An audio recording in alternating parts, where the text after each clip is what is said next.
الحمدللہ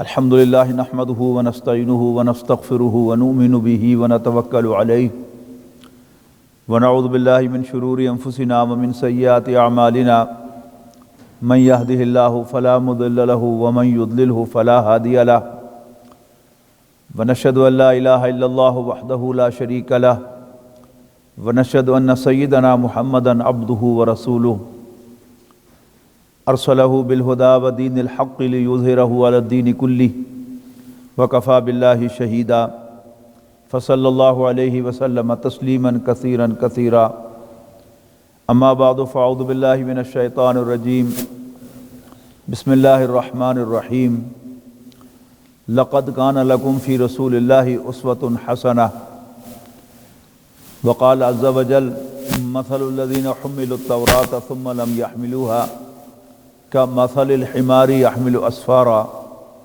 بئس مثل القوم الذين كذبوا بآياتنا بئس مثل القوم الذين كذبوا بآيات الله والله لا يهدي القوم الظالمين۔ محترم بزرگوں، دوستو، عزیزوں اور بھائیوں، آپ کو یاد ہوگا کہ ہم قرآن مجید کے حقوق جاننے کی کوشش کر رہے تھے کہ قرآن مجید کے اس کے ماننے والوں پر یعنی مسلمانوں پر کیا حقوق ہیں۔ ہم نے یہ طے کیا تھا کہ قرآن مجید کا سب سے پہلا حق یہ ہے کہ اس کو دل کی گہرائیوں سے اللہ کا کلام مانا جائے، صرف ایک مقدس کتاب نہیں، اللہ کا کلام۔ اس لیے کہ دوسرے مذاہب کی بھی مقدس کتابیں ہیں اور ان کے ماننے والے خود ان کو اللہ کا کلام نہیں مانتے۔ تورات بلا شبہ اللہ کی نازل کردہ کتاب تھی، لیکن یہودی خود مانتے ہیں کہ یہ وہ اصل کتاب نہیں ہے، جبکہ ہمارا دعویٰ ہے اور 100% صحیح دعویٰ ہے، چیلنج کے ساتھ ہے کہ یہ وہی کلام ہے جو اللہ تعالیٰ نے نازل کیا تھا۔ اس کا ثبوت یہ ہے کہ یہ آج تک ریپلیکیٹ نہیں ہو سکا، اس کی کاپی نہیں تیار کی جا سکی، یعنی اس جیسا کوئی اور کلام نہیں کہا جا سکا۔ جو بھی نسخے بنتے ہیں وہ اسی کی سرٹیفائڈ کاپیز ہیں، باقی اس کے مقابلے میں کوئی شخص جو ہے وہ آج تک کوئی کلام کہہ کر کوئی لکھ کر پیش نہیں کر سکا کہ دیکھو یہ اس کے مقابلے کا کلام ہے۔ یعنی یہ فیصلہ تو بعد میں ہو کہ وہ اس جیسا ہے کہ نہیں، لیکن آج تک کوئی پریزنٹ بھی نہیں کر سکا کہ اس جیسا کوئی کلام ہے۔ اس کا دوسرا حق یہ تھا کہ اس کی تلاوت کی جائے بڑے اہتمام کے ساتھ، باقاعدگی کے ساتھ، اللہ تعالیٰ کے ساتھ اپنا کنیکشن قائم کرنے کے لیے۔ تیسرا حق ہمارے سامنے یہ آیا تھا کہ اس کو سمجھا جائے۔ اس کے 2 لیولز ہمارے سامنے آئے، ایک تذکر بالقرآن، قرآن مجید سے نصیحت حاصل کرنا۔ اس کے لیے قرآن مجید کو بہت آسان بنایا گیا ہے۔ یہ آیہ مبارکہ جو آپ کے سامنے یہاں لکھی ہوئی ہے، وَلَقَدْ يَسَّرْنَا الْقُرْآنَ لِلذِّكْرِ، یقیناً ہم نے قرآن مجید کو نصیحت کے لیے بہت آسان بنا دیا ہے۔ فَهَلْ مِن مُدَّكِرٍ، تو ہے کوئی اس سے نصیحت حاصل کرنے والا۔ یہ سورۃ قمر کی آیت ہے جو اس میں بار بار ریپیٹ ہوئی ہے، اور سورۃ قمر سورۃ الرحمن سے بالکل پہلے واقع ہوئی ہے قرآن مجید میں 27ویں پارے کے اندر۔ اور جس طرح سورۃ الرحمن کا ایک ٹیپ کا بند ہے، فَبِأَيِّ آلَاءِ رَبِّكُمَا تُكَذِّبَانِ، اسی طرح سورۃ قمر کا بھی یہ ٹیپ کا بند ہے، کچھ آیات کے بعد پھر یہ آیت دہرائی جاتی ہے، وَلَقَدْ يَسَّرْنَا الْقُرْآنَ لِلذِّكْرِ فَهَلْ مِن مُدَّكِرٍ۔ تو یہ پہلا درجہ ہے قرآن مجید کو سمجھنے کا۔ اس کے لیے قرآن مجید بہت آسان ہے، تھوڑی سی آپ عربی پڑھ لیں تو انشاءاللہ قرآن مجید جب پڑھا جا رہا ہوگا تو آپ کو پتہ چلے گا کہ یہاں نصیحت کیا ہے۔ یعنی ممکن ہے آپ کو ہر لفظ کا مطلب سمجھ میں نہ آئے، ممکن ہے آپ کو ساری اس کی جو ڈیٹیلز ہیں وہ سمجھ میں نہ آئیں، لیکن اس کا جو نصیحت کا پہلو ہے اس کے بالکل سرفیس پر پڑا ہوا ہے، وہ انشاءاللہ ہمیں ضرور ملے گا۔ دوسرا درجہ ہے تدبر فی القرآن، قرآن مجید کی گہرائی میں اترنا اور قرآن مجید کے مفاہیم، اس کے مضامین، اس کے احکام کو جا کر ڈھونڈنا اور تلاش کرنا اور اس سے معنی اخذ کرنا، اس کی تفسیر لکھنا، اس سے احکام اخذ کرنا جو سب سے مشکل کام ہے۔ اس کے لیے بڑی محنت کی ضرورت ہے، یہ چلتے پھرتے نہیں ہو سکتا۔ وہ لوگ کہ جنہوں نے اپنی زندگیاں اسی میں لگائی ہیں، کھپائی ہیں کہ انہوں نے قرآن مجید کو سمجھنے اور پڑھنے کے لیے عربی زبان کے اندر گہرائی میں اترے ہیں۔ عربی زبان ہی نہیں سیکھی، عربی ادب کے ساتھ بھی انہوں نے گہری مناسبت حاصل کی ہے، خاص طور پر جاہلی ادب، کہ جب قرآن مجید نازل ہو رہا تھا تو اس سے پہلے عربی زبان موجود تھی، اس میں شاعری بھی تھی، اس میں لکھی بھی جاتی سی چیزیں، تو وہاں سے وہ مطالب اخذ کرتے ہیں تو پتہ چلتا ہے کہ ہاں یہ جو لفظ ہے اس کا یہ مطلب ہے، اور یہ محاورہ جو ہے اس کا یہ مطلب ہے۔ تو تدبر جو ہے یہ بڑا مشکل کام ہے، یہ ہر کس و ناقص کے کرنے کا کام نہیں ہے۔ اس کے بعد اگلا حق ہم نے پچھلی دفعہ ڈسکس کیا تھا قرآن مجید پر عمل کرنا۔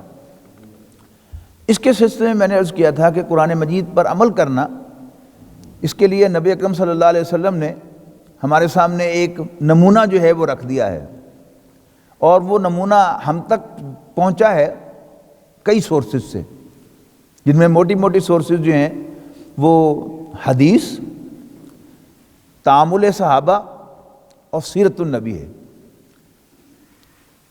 کچھ ہمارے جو فقہاء ہیں وہ حدیث ہی کو اہمیت دیتے ہیں۔ بلا شبہ حدیث جو ہے وہ سب سے اتھینٹک سورس ہے، اس لیے کہ احادیث کی بڑی چھانٹ پھٹک ہوئی ہے اور ہمارے محدثین نے اس میں اپنی زندگیاں لگائی ہیں، اور ایک ایک راوی بیان کرنے والا، راوی کا مطلب آپ سمجھتے ہوں گے، نہیں سمجھتے تو میں بتا دیتا ہوں کہ ایک شخص بیان کرتا ہے کہ نبی اکرم صلی اللہ علیہ وسلم کا یہ فرمان ہے میرے پاس، یا حضور صلی اللہ علیہ وسلم کا یہ پریکٹس ہے، اس کا مجھے علم ہے۔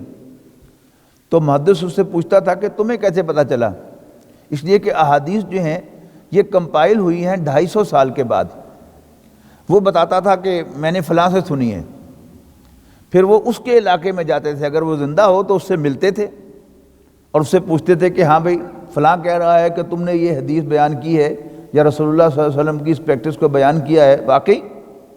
اور اگر وہ فوت ہو گیا ہو تو پھر اس کے علاقے میں جا کر پوچھتے تھے کہ یہ واقعی یہ شخص کیسا تھا، اس کی کریڈیبلٹی کیا تھی، اور یہ اس پر ٹرسٹ کتنا کرتے تھے اس علاقے کے لوگ۔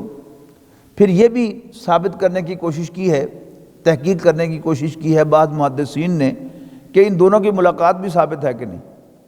ظاہر بات ہے کوئی آسان کام تو نہیں ہے کہ کوئی شخص جو ہے وہ آج سے 150 سال پہلے گزرا تھا، اب اس کے محدثین جو ہیں وہ ان علاقوں میں گئے ہیں اور انہوں نے تحقیق کی ہے اور اس کو باقاعدہ ان بلیک اینڈ وائٹ انہوں نے ریکارڈ کیا ہے۔ تو بلا شبہ احادیث جو ہیں وہ اس اعتبار سے اوتھینٹک ہیں، لیکن جو حدیث کمپائل ہوئیں تو محدثین کا اپنا جو مائنڈ تھا وہ ظاہر ہے اس کے اندر آیا کہ انہوں نے جو اس کے چیپٹرز بنائے احادیث کے، وہ انہوں نے اپنے ذہن سے بنائے۔ ہر شخص کی اپنی کچھ یعنی انکلینیشن ہوتی ہے، اپنا اس کا مائنڈ ہوتا ہے، اس کے مطابق وہ چیزوں کو ارینج کرتا ہے۔ کوئی بھی خطیب، کوئی بھی عالم جب آپ کے سامنے بیان کرتا ہے تو اپنی پرائرٹیز کے اعتبار سے بیان کرتا ہے۔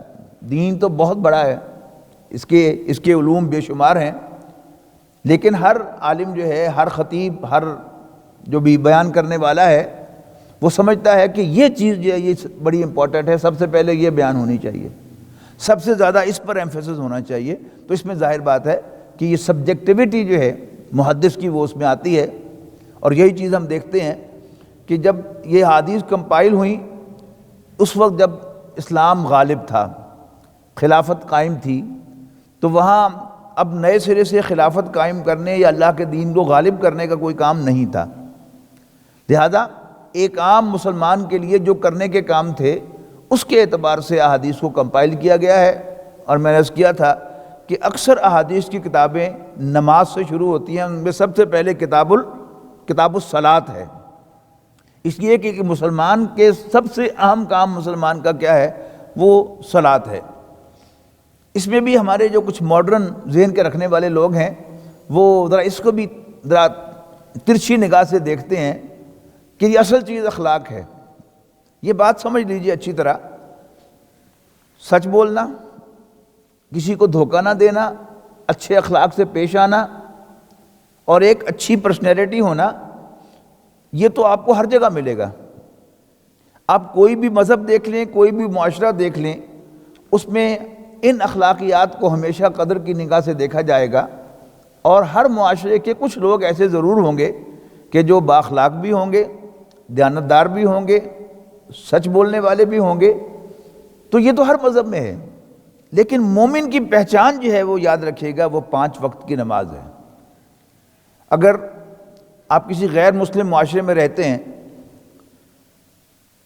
اور ایک شخص آپ کو 5 وقت مسجد کی طرف جاتا اور مسجد سے واپس آتا ہوا نظر آتا ہے، تو آپ کو اس کے بارے میں کچھ اور تحقیق کرنے کی ضرورت نہیں ہے، آپ سمجھ جائیں گے کہ یہ مسلمان ہے کہ جو مسلمانوں کی اس مسجد میں آتا ہے اور جاتا ہے۔ تو مسلمان کی پہچان جو ہے وہ نماز ہے، اور نبی اکرم صلی اللہ علیہ وسلم کو وہ ارشاد تو ہے ہی ہے کہ سب سے پہلے جس چیز کے بارے میں سوال ہوگا مسلمانوں سے وہ نماز ہوگی۔ اور اب تو وہ رواج نہیں رہا، پرانی مساجد جو ہیں ان میں یہ شعر ضرور لکھا ہوا ہوتا تھا فارسی کا کہ اولی پرسش نماز بود، کہ سب سے پہلے قیامت کے دن نماز ہی کے بارے میں باز پرس ہوگی، پوچھا جائے گا کہ تم نے نمازوں کا تمہارا کیا حال ہے، کتنی نمازیں پڑھی ہیں، کتنی چھوڑی ہیں، نماز کی کیفیت کیا رہی ہے، کتنے اہتمام کے ساتھ تم نماز پڑھتے رہے ہو۔ یہ سب چیزیں جو ہیں یہ مسلمانوں کی اکاؤنٹیبلٹی میں سب سے پہلے ہیں، نبی اکرم صلی اللہ علیہ وسلم نے واضح کر دیا ہے۔ لیکن کچھ محدثین نے ذرا زیادہ سمجھداری کا ثبوت دیا ہے کہ سب سے پہلے وہ کتاب الایمان لے کے آئے ہیں کہ ایمان ضروری ہے، یعنی مسلمانوں سے سب سے پہلے پوچھ گچھ نماز کے بارے میں ہے، لیکن بحیثیت مجموعی نوع انسانی سے جو پوچھ گچھ ہے وہ سب سے پہلے ایمان کے بارے میں ہے، تو وہ ایمان کو لے کے آئے ہیں۔ نبی اکرم صلی اللہ علیہ وسلم کی سیرت یہ بھی ایک سورس ہے، اور تعامل صحابہ یہ بھی ایک سورس ہے، جس کی طرف میں نے اشارہ کیا تھا کہ نبی اکرم صلی اللہ علیہ وسلم نے کوئی بات بتائی، مسجد میں نماز پڑھنے کا طریقہ بتایا، آپ خود اس طرح نماز پڑھتے تھے، صحابہ کرام اسے دیکھتے تھے، انہوں نے اپنے گھروں میں جا کے بتایا، اور پھر نسلاً بعد نسلاً وہ چیز جو ہے وہ روایت میں رہی اور مسلمان اس پر پریکٹس کرتے رہے۔ یہ کیا ہے؟ یہ تعامل صحابہ کہلاتا ہے کہ کوئی چیز باقاعدہ احادیث کے ان پیمانوں پر پوری اتری یا نہیں اتری، لیکن بہرحال مسلمانوں کی پریکٹس میں ہے، اور انہیں یہ تحقیق کر لی کچھ فقہا نے کہ یہ چیز جو ہے وہ نبی اکرم صلی اللہ علیہ وسلم سے اس پریکٹس میں ہے، اگرچہ واضح طور پر اس کو کوئی بیان کرنے والا کہ میں نے فلاں سے سنا، میں نے فلاں سے سنا، میں نے فلاں سے سنا نہیں ہے، لیکن نظر آ رہا ہے کہ تمام لوگ جو ہے وہ یہ کام کر رہے ہیں، اور یہ کام انہوں نے رسول اللہ صلی اللہ علیہ وسلم کو کرتے دیکھا ہے یا آپ کی زبان سے سنے ہیں، تو اس کے مطابق وہ اس پر عمل پیرا ہے۔ یہ تعامل صحابہ کہلاتا ہے، یہ بھی سنت کی ایک سورس ہے۔ اور ہمارے ہاں جو مختلف مسالک ہیں، جو مختلف فقہ کے مکاتب فکر ہیں، ان میں یہ چیز جو ہے پائی جاتی ہے کہ جو اختلافات ہوتے ہیں اصول کے اندر، ایک ہے نا اعمال کے اندر اختلاف کہ فلاں فقیہ جو ہے وہ یوں کہتا ہے، فلاں فقیہ جو ہے وہ اس کی یہ رائے ہے، ایک اس کے پیچھے جو ہیں وہ اصول ہیں کہ وہ اصول کیا ہے کہ قرآن مجید سے احکام اخذ کرنے کے کیا کیا طریقے ہیں، اور سنت کی کون کون سی سورسز ہیں، یہ اصول فقہ کے اندر جو ہے یہ چیز سمجھی اور پڑھی جاتی ہے۔ آج میں نے خاص طور پر جو ذکر کرنا ہے وہ سیرت النبی کا کرنا ہے کہ دین پر عمل کرنے، قرآن مجید پر عمل کرنے میں سیرت النبی کا کیا رول ہے۔ اس میں تو کوئی شک نہیں ہے کہ تاریخ اس طرح سے ویریفائڈ نہیں ہے جس طرح احادیث ہیں، لیکن اس میں جو اس کو جو ایج حاصل ہے نبی اکرم صلی اللہ علیہ وسلم کی سیرت کے سلسلے میں، وہ کیا ہے کہ وہ ایک آرڈر ہے جس میں اللہ تعالیٰ نے ایونٹس جو ہیں وہ یہاں پر بھیجے۔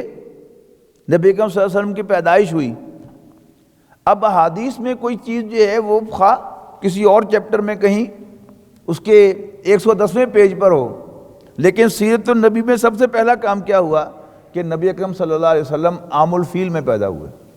وہ سال کہ جب یمن کے بادشاہ ابرہہ نے ہاتھیوں کے لشکر کے ساتھ خانہ کعبہ پر چڑھائی کرنے کی کوشش کی، خانہ کعبہ کو گرانے کے لیے، اور خانہ کعبہ سے 6 میل دور اللہ تعالیٰ نے چھوٹے چھوٹے جانور بھیج کر، پرندے بھیج کر، جن کی چونچوں اور پنجوں میں کنکریاں تھیں، انہیں وہاں سے ڈراپ کی۔ اللہ تعالیٰ نے ان کنکریوں میں میزائل کی سی طاقت رکھ دی، اور جو شخص ہاتھی پر سوار تھا اس کے سر میں وہ کنکری لگی اور پورے جسم میں سے گزرتے ہوئے ہاتھی میں سے بھی گزر گئی، اور وہ پورا کا پورا لشکر جو تھا وہ یہیں پر ڈھیر ہو گیا وادی محصر کے اندر۔ آپ جب حج کرنے کے لیے جاتے ہیں تو آپ کو تجربہ ہوتا ہے کہ جب آپ واپس آ رہے ہوتے ہیں عرفات سے، تو ایک جگہ آتی ہے جہاں سے انسٹرکشن ہوتی ہے کہ یہاں سے تیزی سے گزریں، اس لیے کہ یہ عذاب کی جگہ ہے۔ وہ عذاب کی جگہ سے مجھے یاد آیا کہ اس جدید تہذیب نے دین کی ہر چیز کا مذاق اڑایا ہے۔ یعنی جب موٹر وے بن گیا تو اب ہم سیدھے گزر جاتے ہیں، جب موٹر وے نہیں تھا تو پشاور جاتے ہوئے ٹیکسلا کے پاس سے گزرتے تھے، اور ٹیکسلا کے کھنرات جو ہیں ان کی سیرگاہ کی حیثیت ہے۔ اللہ مجھے بھی معاف کرے، میں نے بھی وہاں اتر کر بچوں کو اس کی سیر کرائی تھی۔ تو یہ عذاب کی جگہ جو ہے یہ سیر کی جگہ نہیں ہوتی۔ یعنی وہاں سے وہ جو حج سے واپسی پر گائیڈنس کیا ملتی ہے کہ عذاب کی جگہ سے جلدی سے گزرو، لیکن ان سب کو سیرگاہیں بنایا ہوا ہے، اس پر ساری تفاصیل ہیں کہ یہ دیکھو اس کی دیواریں جو ہیں یہ 2-2 فٹ 3-3 فٹ چوڑی ہیں۔ اگلا سوال کہ پھر تباہ کیوں ہو گئے؟ اللہ تعالیٰ کے سامنے کوئی دیوار چوڑی نہیں ہے، اللہ تعالیٰ کے سامنے کوئی رکاوٹ جو ہے وہ رکاوٹ نہیں ہے۔ جب اللہ تعالیٰ کا عذاب آتا ہے تو بند کمروں میں بھی آ سکتا ہے، وہ پہاڑوں کے غاروں میں بھی آ سکتا ہے، وہ 6-6 فٹ کی دیواروں کے اندر بھی آ سکتا ہے۔ یہ اللہ تعالیٰ کی شان ہے۔ تو اگر وہاں سے گزرنا ہی ہو تو دیکھنے کی چیز تو وہ ہے جس کا وہاں پر تذکرہ نہیں ہوتا۔ تو عام الفیل جو ہے اس میں رسول اللہ صلی اللہ علیہ وسلم کی پیدائش ہوئی۔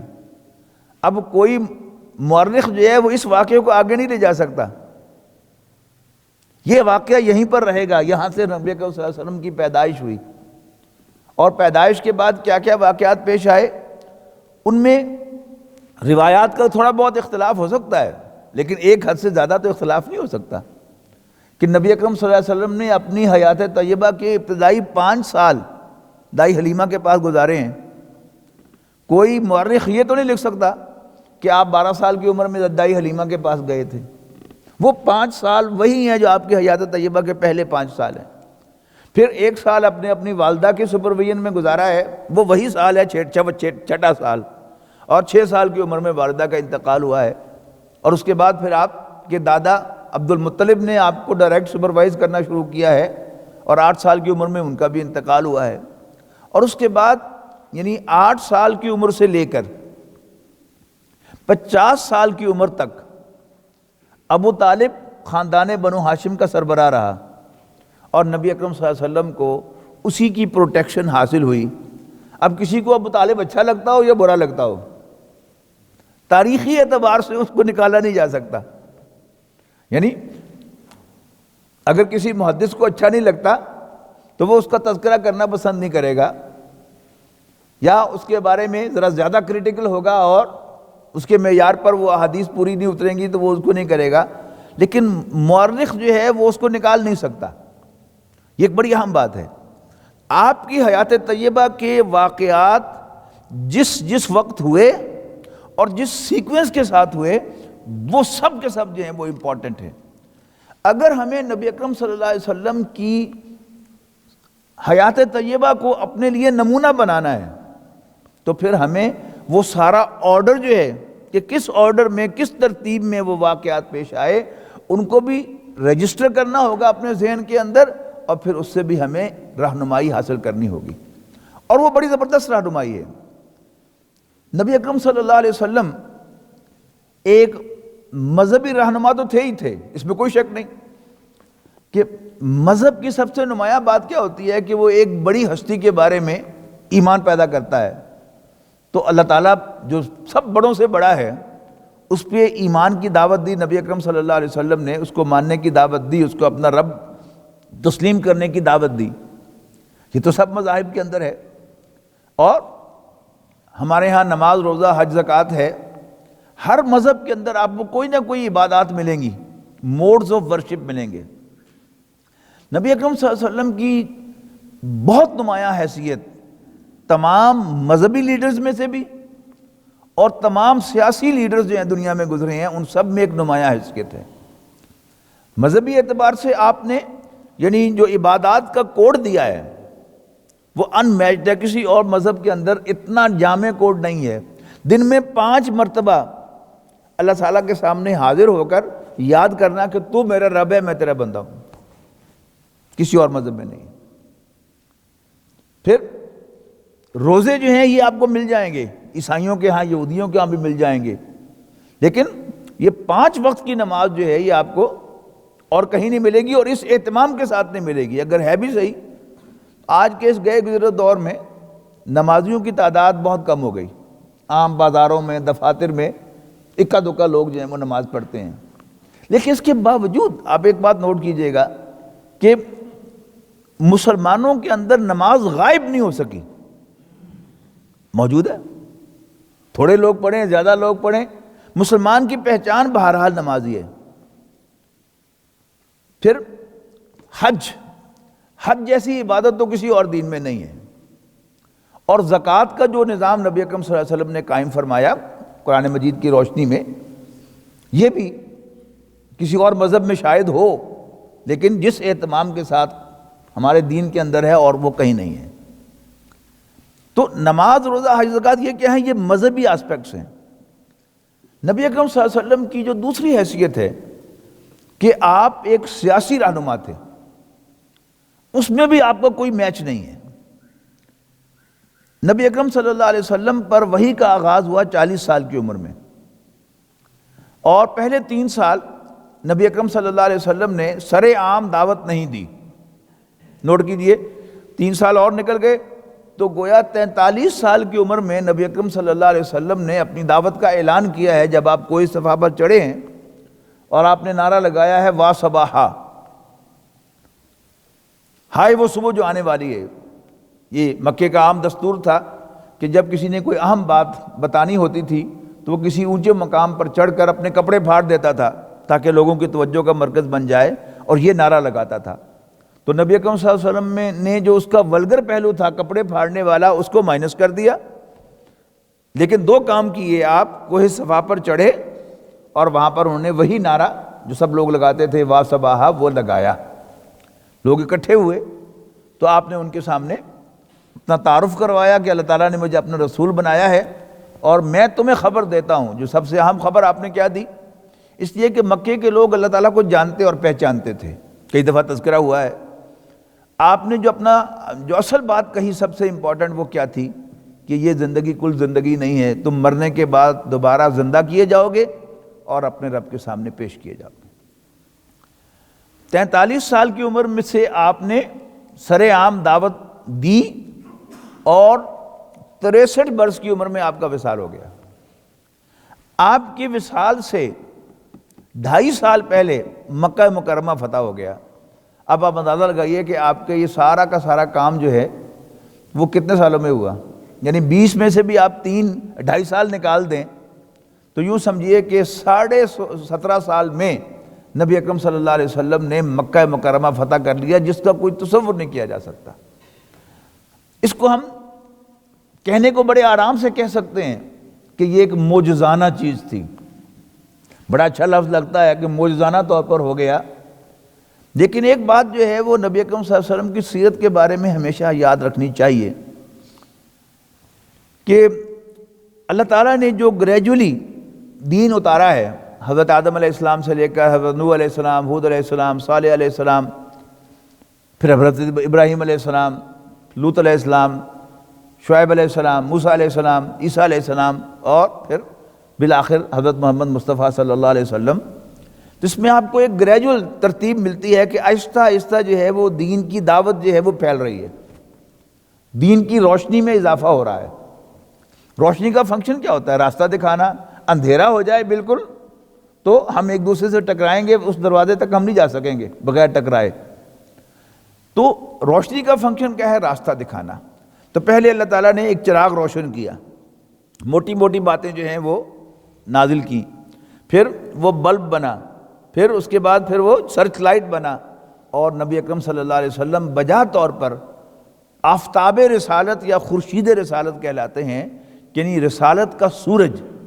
جب سورج نکل آتا ہے تو ہر چیز کرسٹل کلیئر ہو جاتی ہے، زمین پر پڑا ہوا تنکا بھی نظر آتا ہے اور زمین پر پڑی ہوئی سوئی بھی نظر آتی ہے، کہاں کیچڑ ہے وہ بھی نظر آتا ہے، کہاں سپیڈ بریکر ہے وہ بھی نظر آتا ہے، کہاں کھڈا ہے وہ بھی نظر آتا ہے، کوئی اس میں اشتباہ کا چانس باقی نہیں رہتا، کنفیوژن کا چانس باقی نہیں رہتا۔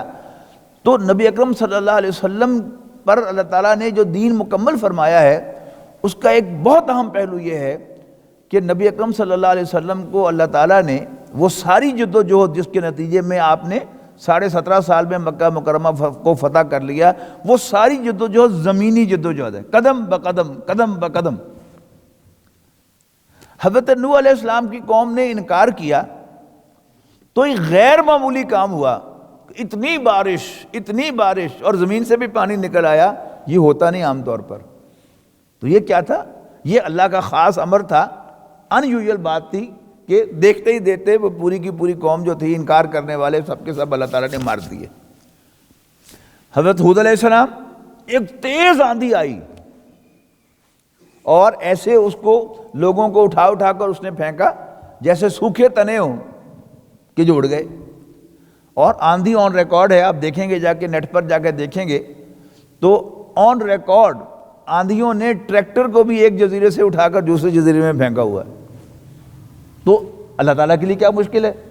لیکن ایک ایسی زوردار آندھی آئی اور اس نے سب کے سب منکرین کو، انکار کرنے والوں کو، حضرت ہود علیہ السلام کو نہ ماننے والوں کو، یعنی سوکھی لکڑیوں کی طرح اٹھا کے پھینکا، پھر کیا پلے رہ جاتا ہے انسان کے، سب ختم ہو گئے۔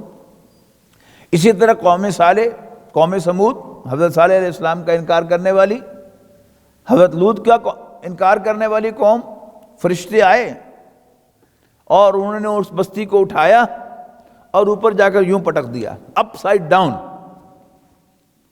اور مزید برآں اس سے پہلے اللہ تعالیٰ نے پتھروں کی بارش برسائی، اور وہ پتھر جو تھے وہ مصوبۃ عند ربک للمسرفین، قرآن مجید میں کہا گیا ہے کہ جو آپ کے رب کی طرف سے نشان زدہ تھے، یعنی میزائل تھے کہ اللہ تعالیٰ نے اس پتھر کے اوپر پوائنٹ آؤٹ کیا ہوا تھا کہ یہ فلاں منکر کو لگے گا، فلاں کافر کو لگے گا اور اس کی جان لے گا، اور پھر پہلے مارا پتھروں سے اور پھر بستیوں کو الٹ دیا۔ یہ بھی کیا تھا؟ یہ عام زمین پر ہونے والا واقعہ نہیں تھا۔ آگے آ جائیے تو پھر قوم شعیب ہے، وہ بھی ایک تیز آواز سے، وہ دھماکہ تھا یا چیخ تھی، اپنے گھروں کے اندر اوندے پڑے ہوئے رہ گئے اور کچھ بھی کر نہیں سکے۔ حضرت موسیٰ علیہ السلام، بڑی اہم شخصیت، بہت جلیل القدر پیغمبر، قرآن مجید ان کے تذکرے سے بھرا پڑا ہے، لیکن وہاں بھی کیا ہوا کہ وہ زمینی جد و جہد سے فرعون کو نہیں ہرا سکے، بنی اسرائیل کو آزاد نہیں کرا سکے جو ان کا مشن تھا۔ اللہ تعالیٰ کی طرف سے معجزہ ہوا، اور جب وہ پہنچے سامنے سمندر آ گیا اور پیچھے فرعون کی فوج تھی، تو اللہ تعالیٰ نے کہا کہ مارو عصا اپنا سمندر میں، تو حضرت موسیٰ علیہ السلام نے یوں کر کے عصا مارا اور سمندر 2 حصوں میں تقسیم ہو گیا، ادھر بھی پانی کی دیوار، ادھر بھی پانی کی دیوار، اور نیچے خشک راستہ۔ تو بنی اسرائیل کو لے کر موسیٰ علیہ السلام سمندر پار کر گئے، اور پیچھے پیچھے فرعون اور اس کی فوج بھی داخل ہو گئی۔ تو جب بنی اسرائیل کی ٹیل نکل گئی تو پوری فرعون کی فوج اور پورا آل فرعون جو تھا وہ سمندر کے اندر تھا، تو اللہ تعالیٰ نے پانی کو حکم دے دیا، وہ چل پڑا۔ یہ بھی کیا تھا؟ معجزہ تھا۔ اس کے مقابلے میں حضرت عیسیٰ علیہ السلام کا تو ویسے ہی آپ کو معلوم ہے کہ جب یہودی علماء نے حضرت عیسیٰ علیہ السلام کو سولی چڑھانے کا حکم جو ہے وہ سینٹنس دے دی ان کو، اور رومن امپائر کے ذمہ لگ گیا کہ وہ ان کو سولی دے، تو اللہ تعالیٰ نے معجزانہ طور پر اپنے حکم سے حضرت عیسیٰ علیہ السلام کو زندہ اٹھا لیا، اور وہ حواری ان کا جوڈیاس کے جس نے ان کی مخبری کی تھی کہ وہ اس باغ کے اندر پناہ گزین ہیں، وہی جو ہے وہ سولی چڑھ گیا۔ لیکن نبی اکرم صلی اللہ علیہ وسلم کی سیرت کو آپ اس اینگل سے ضرور دیکھیں کہ کوئی بھی شخص اگر زمین پر کوئی جد و جہد کرنا چاہتا ہے، کوئی کام کرنا چاہتا ہے، تو وہ کیا کرے گا؟ پہلے اپنا نظریہ فلوٹ کرے گا، پیش کرے گا۔ تو نبی اکرم صلی اللہ علیہ وسلم بھی کوہ صفا پر چڑھے اس کا اعلان کرنے کے لیے، اور وہاں پھر جو مخالفت ہوئی ان کے سگے تایا نے ابو لہب نے مخالفت کی، گالی دی نبی اکرم صلی اللہ علیہ وسلم کو۔ نبی اکرم صلی اللہ علیہ وسلم کے اخلاق سے فلوتر تھا کہ آپ ترکی بترکی جواب اپنے تایا کو دے دیتے، لہٰذا اللہ تعالیٰ نے حضور صلی اللہ علیہ وسلم کی طرف سے دفاع کیا ہے، اور ابو لہب پر وہ گالی جو ہے وہ واپس پھینکی ہے، تبت یدا ابی لہب وتب۔ اور اس کے بعد پھر مخالفت کا ایک بازار گرم ہوا ہے۔ اللہ تعالیٰ نے نبی اکرم صلی اللہ علیہ وسلم کو ابو طالب کی پروٹیکشن سے 10 سال تک حفاظت میں رکھا۔ یعنی ایک آدھ جو انسٹنٹینیس واقعات ہیں کہ آپ جو ہیں وہ مسجد حرام میں نماز پڑھ رہے ہیں اور وہاں مختلف جو سرداروں کی بیٹھکیں ہوتی تھی، چوپالیں ہوتی تھی، دریاں بچھی ہوتی تھی، تو ابو جہل کی دری بھی تھی، اس نے 2 مرتبہ کہا ذرا اپنی جو بھی اس کے چوپال میں بیٹھنے والے اس کے حواری تھے کہ ہے کوئی جو اس کے گلے میں پھندا ڈالے، ہے کوئی جو اس کے گلے میں اوجری ڈالے۔ تو عبداللہ بن ابی معیط ایک شخص کا نام تھا اس کے حواریوں میں سے، وہی اٹھا ہے اور اس نے اس کی حکم کی تعمیل کی ہے۔ اس کے علاوہ نبی اکرم صلی اللہ علیہ وسلم پر کوئی دست درازی نہیں ہو سکی، اس لیے کہ آپ کی پشت پر بنو ہاشم تھا، ہاشم کے بیٹے۔ یہ ہمارے ہاں بھی کہلاتے ہیں نا کہ فلانے کے مختلف قبیلے جو ہیں، یہ آپ کے ہاں وزیر بھی رہے ہیں، ہمارے ہاں لالے کے مانے کے، یہ اصل میں کیا ہے، وٹو قبیلہ ہے، یہ ساہیوال کے علاقے میں، تاندلے والا ساہیوال میں آباد ہے۔ آگے فسق کے خاندان ہے، لالے کے، کوئی بڑا ان کا لالا ہے تو وہ لالے کے ہیں، کوئی بڑا مانا ہے تو مانے کے ہیں، تو لالے کے مانے کے یہ اس میں خاندان ہوتے ہیں۔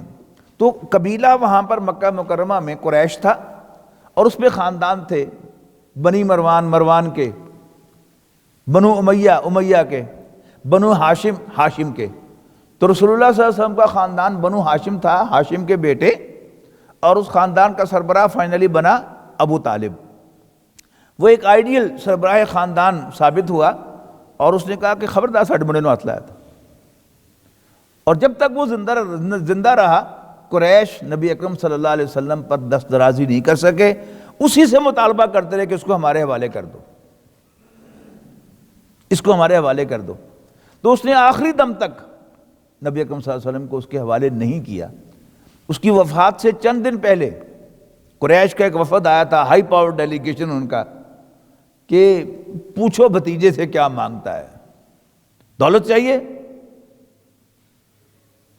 بادشاہت چاہیے تو ہم اس کو بادشاہ بھی بنا دیتے ہیں، لیکن کنگ میکر ہم ہوں گے، کنگ وہ ہوگا، تو آپ سمجھ جائیں کہ پھر کیا ہوگا۔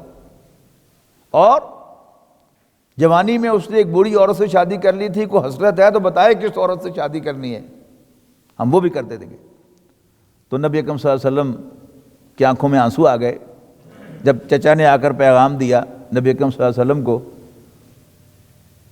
تو نبی اکرم صلی اللہ علیہ وسلم نے جواب دیا کہ چچا یہ تو بڑی حقیر چیزیں لے کے آئے ہیں، یہ میرے ایک ہاتھ پر لا کے سورج رکھ دیں اور ایک ہاتھ پہ لا کے چاند رکھ دیں، تب بھی میں اپنی دعوت سے پیچھے ہٹنے والا نہیں۔ یہ ہے استقامت، کہ اگر آپ کوئی کام کرنا چاہتے ہیں تو اس میں اہم ترین شرط کیا ہے؟ استقامت۔ نہ پیچھے ہٹو، نہ بکو، نہ ڈرو۔ یہ پاکستان کیسے بن گیا؟ قائد اعظم ملے، انگریز وائس رائے نے ایک دفعہ ان کو بلایا اور انہیں وزارت کی پیشکش کی، تو جناب صاحب بیٹھے سنتے رہے اس کی گفتگو۔ اینڈ پر وہ محفل ختم ہو گئی تو دروازے تک چھوڑنے کے لیے آیا وائس رائے انگلینڈ کا، وائس رائے ایٹ انڈیا۔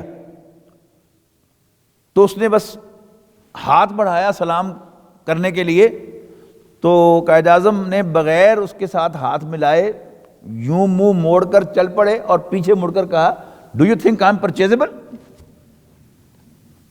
تو پاکستان بھی تو ایک اب نارمل واقعہ تھا نا، کیسے بن گیا؟ نہ اس کی کوئی تاریخ، نہ اس کا کوئی جغرافیہ۔ انگریز حکومت جو ہے وہ لیبر گورنمنٹ کی حکومت تھی،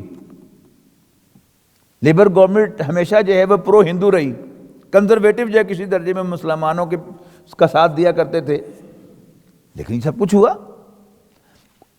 پرچیزیبل آدمی جو ہے، جو بک جائے یا جھک جائے یا کوئی نہ کوئی وہ چیز لے لے، وہ کسی کام کا نہیں ہوتا۔ تو یہ نبی اکرم صلی اللہ علیہ وسلم کی استقامت تھی کہ آپ ڈٹے رہے، آپ نے کہا کہ جو مرضی ہو جائے میں اس کام سے پیچھے نہیں ہٹوں گا۔ اس کے بعد ابو لہب خاندان کا سربراہ بن گیا، اور ابو لہب اول روز سے دشمن تھا، بلکہ سیرت کو آپ غور سے پڑھیں تو ایسا معلوم ہوتا ہے کہ ابو لہب نبی اکرم صلی اللہ علیہ وسلم کی پیدائش کے روز سے نبی اکرم صلی اللہ علیہ وسلم سے خار رکھتا تھا، صرف دکھانے کے لیے۔ ایک مخصوص کردار ہوتا ہے کہ شو کرنے کے لیے کہ مجھے بڑی خوشی ہوئی ہے، اس نے اس لونڈی کو آزاد کر دیا جس نے آ کر خبر دی تھی کہ آپ کے یہاں بھتیجا پیدا ہوا ہے۔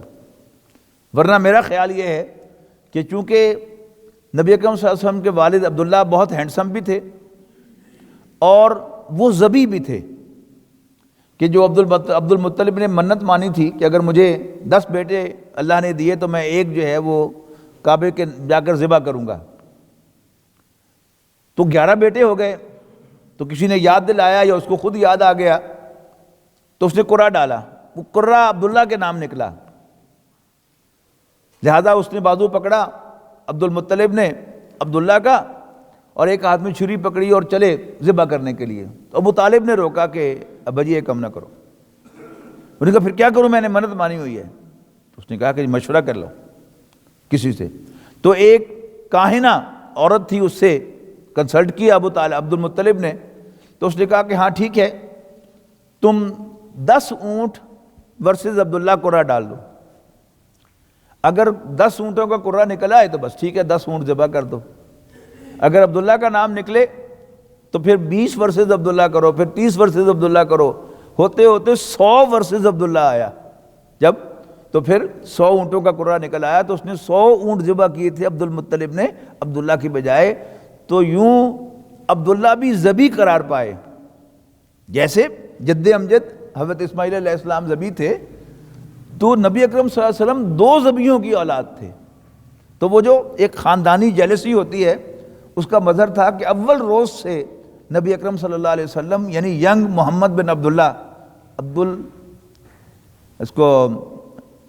ابو لہب کو بھاتے نہیں تھے۔ تو یہ بھی کیا ہے، یہ سب کچھ دنیا میں ہوتا ہے۔ حضرت یوسف علیہ السلام کی ساری کہانی کیا ہے، بھائیوں کی جیلسی، اور یہ زمینی حقائق ہیں۔ آج بھی اخبارات بھرے ہوئے ہوتے ہیں کہ فلاں نے جو ہے وہ قتل کر دیا بھتیجوں کو، فلاں نے ایسا کر دیا، فلاں نے ایسا کر دیا، تو یہ سب زمینی حقائق ہیں۔ تو نبی اکرم صلی اللہ علیہ وسلم کی ساری جد و جہد زمینی جد و جہد تھی، قدم بقدم، اور ابو لہب نے وہی کیا کہ جو آج زمین میں ہوتا ہے۔ اسامہ بن لادن کو نکالا گیا کہ نہیں سعودی عرب سے، اس کی سٹیزن شپ چھین لی گئی، اور آج سٹیزن شپ چھیننا وہی ہے جیسے خاندان سے نکالنا، لہذا ان کو اب اسائلم لینے کی ضرورت تھی۔ تو نبی اکرم صلی اللہ علیہ وسلم کبھی طائف گئے، وہاں سے نہیں ملی، پھر مطعم بن عدی نے آپ کو اسائلم دی ہے، اور پھر بھالا فائنلی نبی اکرم صلی اللہ علیہ وسلم کو اللہ تعالیٰ نے آلٹرنیٹ جگہ دی ہے، مکہ مکرمہ نہیں۔ یعنی اگر مکہ مکرمہ کے کچھ سردار نبی اکرم صلی اللہ علیہ وسلم کو سپورٹ کر کے کرسی پر بٹھا بھی دیتے تو جیسے میں نے عرض کیا کہ کنگ میکر وہی ہوتے، چلتی ان کی۔ تو اللہ تعالیٰ نے ایک اور بندوبست کیا کہ مدینے سے آئے ہوئے 5-6 افراد، ان سے نبی اکرم صلی اللہ علیہ وسلم کی ملاقات کرائی، بلکہ نبی اکرم صلی اللہ علیہ وسلم نے خود ملاقات کی رات کے اندھیرے میں۔ کیوں؟ وہ ابو لہب بدبخت سارا دن نبی اکرم صلی اللہ علیہ وسلم کے ساتھ رہتا تھا آج کے دنوں میں، کہ جس کے ساتھ آپ بات کرنے لگیں پیچھے سے بول پڑتا تھا کہ یہ جادوگر ہے، جادو کر دے گا تم پر، اگلا بندہ بھاگ جاتا۔ تو آپ نے رات کے اندھیرے میں ملاقات کی ہے اور ان کو اپنا تعارف کروایا ہے۔ وہ پہچان گئے کہ یہ وہی معلوم ہوتے ہیں جن کا ذکر یہودی کیا کرتے ہیں، آؤ ہم ان سے پہلے ان پر ایمان لے آئیں۔ اور یوں پھر یعنی یہ 11 نبوی کی بات ہے، حج 11 نبوی کا۔ اگلے سال 12 افراد آئے، بیت عقبہ اولیٰ ہوئی، حضرت مصعب بن عمیر کو لے کے گئے۔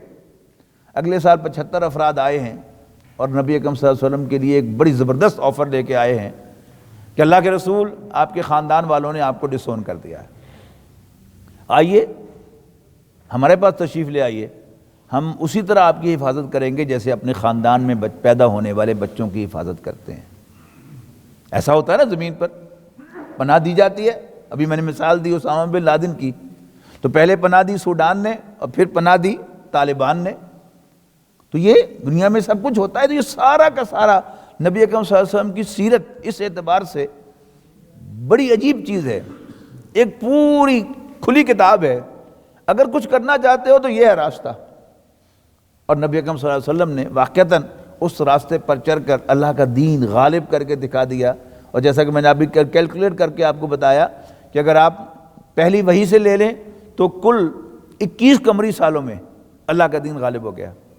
اور اگر آپ وہ پہلے 2.5-3 سال نکال دیں تو پھر 17.5 سالوں کے اندر نبی اکرم صلی اللہ علیہ وسلم نے وہ عظیم تبدیلی برپا کر دی. یہ آپ کو سیرت النبی سے ملے گا. اس کے اندر جو ڈیٹیل ہیں کہ فلاں واقعہ ایسا ہوا، اس میں جو تاریخ کے مختلف روایات ہیں اس میں آپ کو تھوڑا بہت فرق نظر آ جائے، اس میں اگر کوئی صحیح روایت مل جائے آپ کو تو وہاں پر آپ فٹ کریں ضرور کہ یہ واقعہ جو ہے وہ یوں نہیں یوں پیش آیا تھا. لیکن جو سیکوینس ہے، وہ جو آرڈر ہے جس میں وہ واقعات پیش آئے، وہ بڑا قیمتی آرڈر ہے.